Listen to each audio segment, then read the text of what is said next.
And this is Tom, and what I'm going to do now is show you how to use some of the fonts that I created.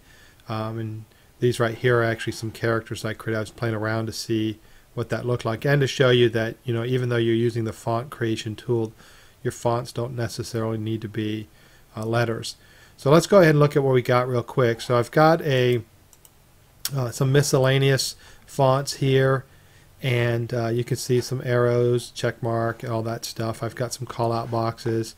You'll have some other arrows, additional ones, different shape sizes. And a lot of them are kind of look repetitive, but the idea is that they don't necessarily look exactly like the arrow that's next to it. So kind of give you an ability to swap up your arrows. And I really did that here.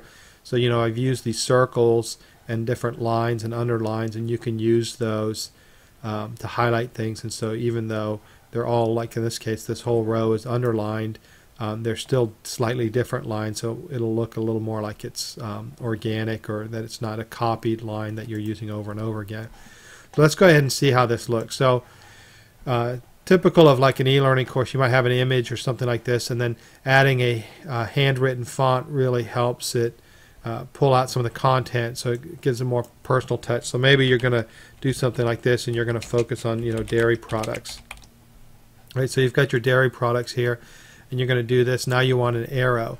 Now if you're just using handwritten fonts and you do this in PowerPoint, you know, you're going to create an arrow and you'll get something that looks like this. Maybe you make it a little fatter, but it doesn't look like a hand-drawn arrow, so it doesn't kind of match this. So that's where you can come in here and use one of the arrows. So let's say we're going to use this arrow right here. I've got some more arrows here, so let's go ahead and use this arrow.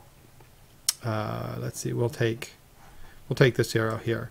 So we can copy that, Control C, and then I'm going to come back over here and I'll do Control V, and now you see I've got my arrow, and I'm just going to make it a little larger here, and you know, you can rotate it a bit. So now you've got an arrow that looks like it's hand drawn, and you can change the colors, you know, to maybe a lighter gray, or maybe it's a red color. And that'll look a little more organic and look like it belongs with the fonts rather than this. And you've got different arrow sizes, so you've got some different thicknesses and ways you can work with that. And you combine the rotation effect here like this. You can rotate the arrow so you don't have to be exactly perfect. But that's one way to do that.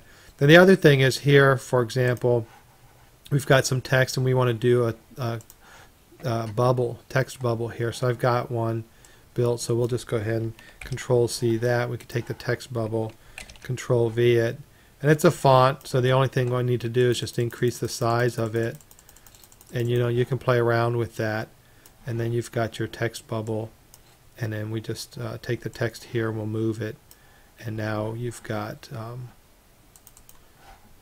your text inside a text bubble. Oops. So your handwritten text. Let's just move this over here.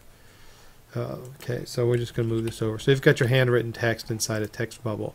So that's how that would work. And then we'll look at these underlines and circles. So the underlines could be something like this. You could grab this, Control C, take it to a piece of paper, Control V. I'm going to make it red so it stands out.